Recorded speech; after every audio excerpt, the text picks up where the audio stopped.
things that will get you into an invitational. Congratulations. Yeah, I did that with Heartless Summoning. Oh, there you go. Right, yeah. Okay, so that card never saw any serious play. I think this It was card is tight. actually this card is worse than that because it costs 5 and gives it -2 toughness, which is really a lot of toughness. Yeah.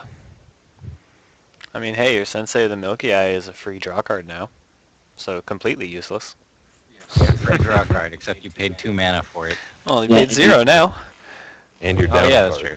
But yeah, you paid a card for it. Yeah. Yeah, I I want 5 Spirit mana Dance and a to be card good. to get a Yeah. free card.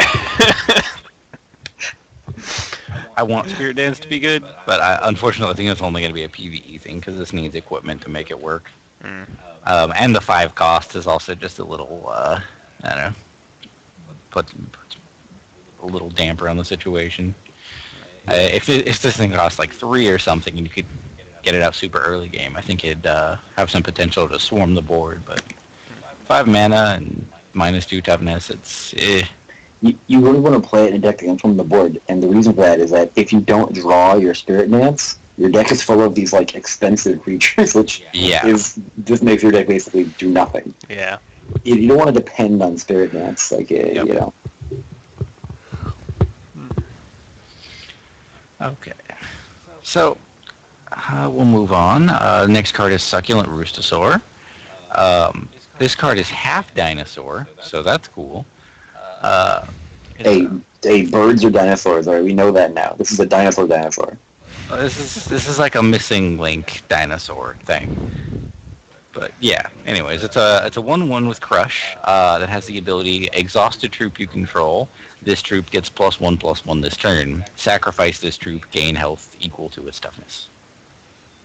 So this card is not bad. It probably goes in the Shinhair deck as one of the random non-Shinhairs, or some other hard token things. It attacks for pretty big with trample if you have a lot of things to tap for it. And then if you need to, you can also gain some life out of it. It's not great, but I think it has a role to play in a deck that can use all the abilities at the same time. So a deck with a whole bunch of 0/1s, for instance, to transform into power for your Roostosaur, and then maybe life against a red deck or something. This might be like a cool sideboard card for the Shinhair deck against red. That's, I think, the most obvious place for it. In limited, this card is quite good. You can tap your random shitters to make a pretty big guy, and then proceed to beat them into the ground. I think that's pretty decent in like the late game limited. So I'd sort of draft him at a reasonable level. He's not unplayable. Yeah, I like this card. Give me 1 second here. There have been a couple Magic cards like this in the 2 mana 1/1 that has tap another creature, give this guy +1/+1, and has trample. The card I'm thinking of is called Bramble Crush. In draft, the card was really good because you can attack with it, and if you have untapped guys, you kind of force them into a weird situation, and then it's very hard for them to block, and then you get to decide how much damage you want to deal to them. The sacrificing it to gain health is a nice added bonus. Against the red decks and constructed, it's obviously really good.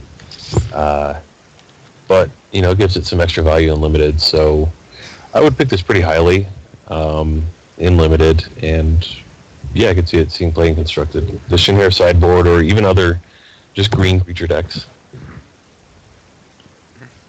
Plus, it's a dinosaur. Yep. And a chicken. So Yeah. It's succulent and delicious. it is delicious. Yeah, I think it's a super solid card. The Crush gives it really good potential for attack since it can get pumped up.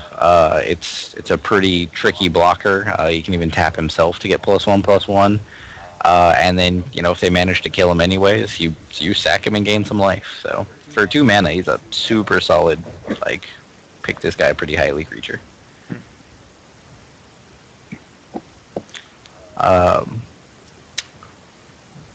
Moving on, we'll go to Tectonic Break. I don't even want to talk about this card. So when you play Tectonic Break, if the universe has got any justice, you'll kill all of your own troops, and none of their guys will die.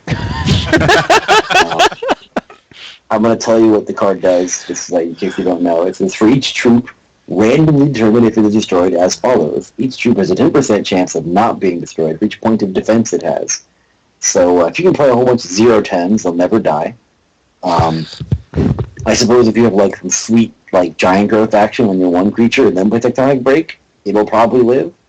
I want to point out this card costs 8, so that'll never happen. It's only 9. Yeah. So this card is basically just unplayable. It's pretty much a green Wrath of God. In all likelihood, no one's really going to live if on odds. But still, I would recommend highly against playing it because the chances of it screwing you are fairly significant. Even if you just kill all your own guys kind of as expected and one of their guys randomly lives, that's pretty bad. I guess if you're playing the green control deck with Chlorothelia and whatnot, go really big, I suppose you can just play no creatures and just get them with Tectonic Break and probably just wrath them. It still doesn't seem very good, and it costs 8 mana, which is a whole lot. I think this card's basically just unplayable. In limited, God help you play this card. Who knows what's going to happen?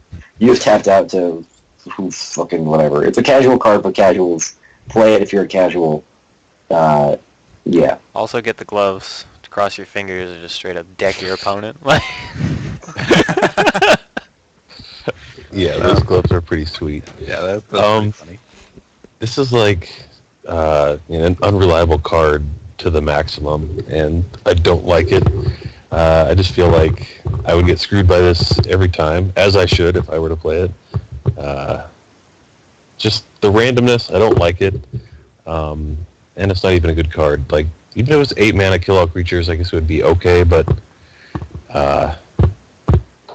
yeah, this card's just bad. I don't like it.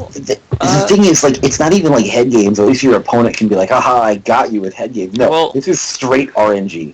You can just get screwed by the computer. Yeah, you could just get screwed, but with probability on your side, Wild Root Dancer, which we haven't gotten to, making you permanently better, Wild Aura giving you more stuff. Green should probably have bigger creatures than the others, correct?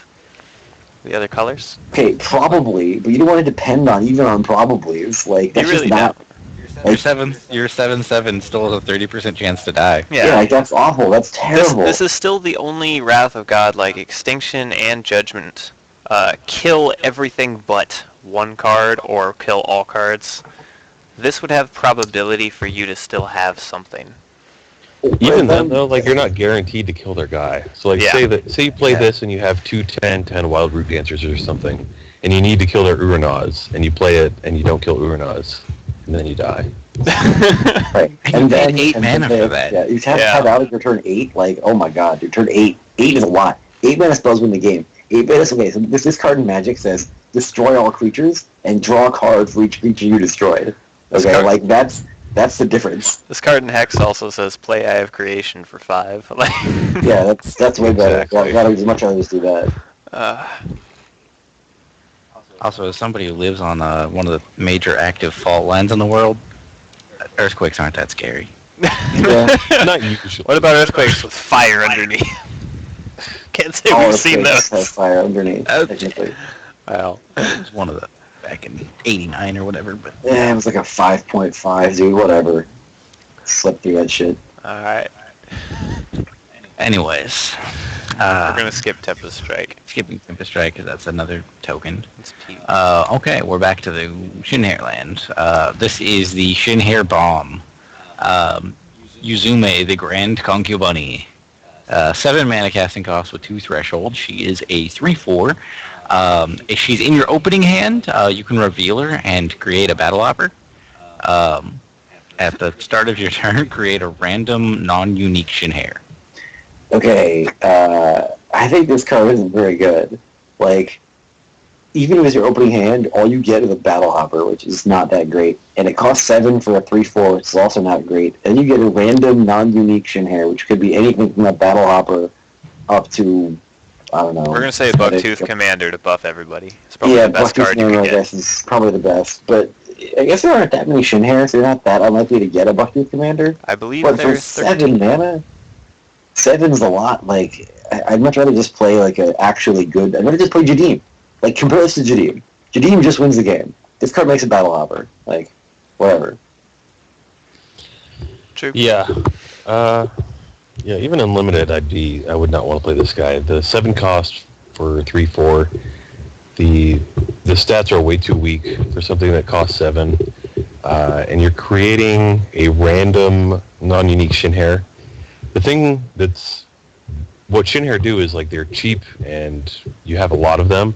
So like the best thing is Bucktooth Commander. Maybe we'll get something else that's cool and not unique, but you're not going to get something super exciting out of this. So it's just bad. I think it might have more potential limited than you think. I think that make a guy every turn is a pretty good ability limited, even if you don't know what that guy is. Like, I don't think that's that. I mean, this card's not exactly a bomb, but as far as like late game green creatures go, I mean, it's not horrendous. It could It's be. not horrendous, but like, okay, 7 mana is quite a bit, and you have a decent chance of making like Rooney or Commander or the 1/2 for 1.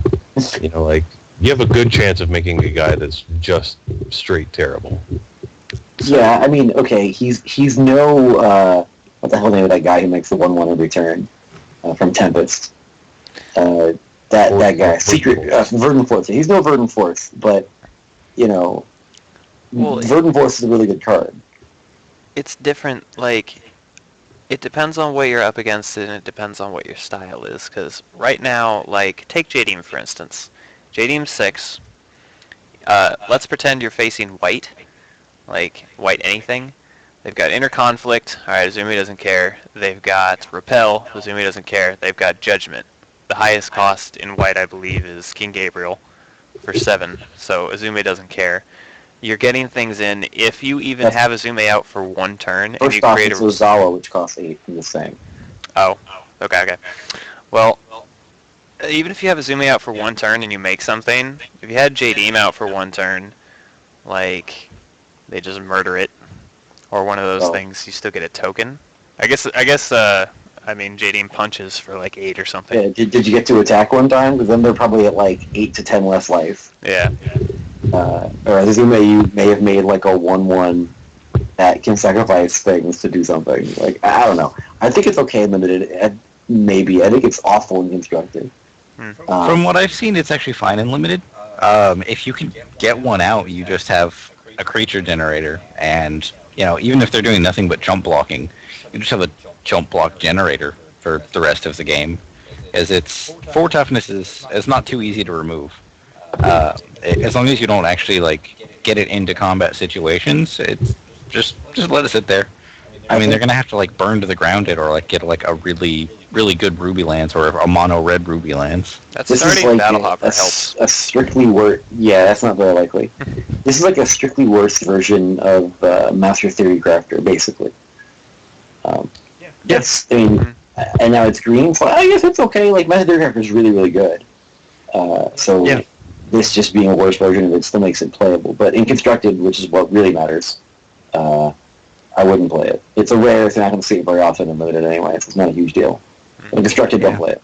I think it'll show up in the Shinhair deck, just because if you happen to go to turn 5 and you have a Ritualist out, then sure, you might as well play one. Oh my But god. yeah, I don't think it's a great card for constructed. I think it's actually better in limited. Yeah, I don't think this card will ever see play in constructed. In limited, I mean, it's okay. I'd rather pick something like a Glimmerglen or Boulder Brute or just any more reasonably costed card. It does do stuff, but it's unreliable. And We should talk about this bad card, because it's not very good anyway. all right, yeah, next card.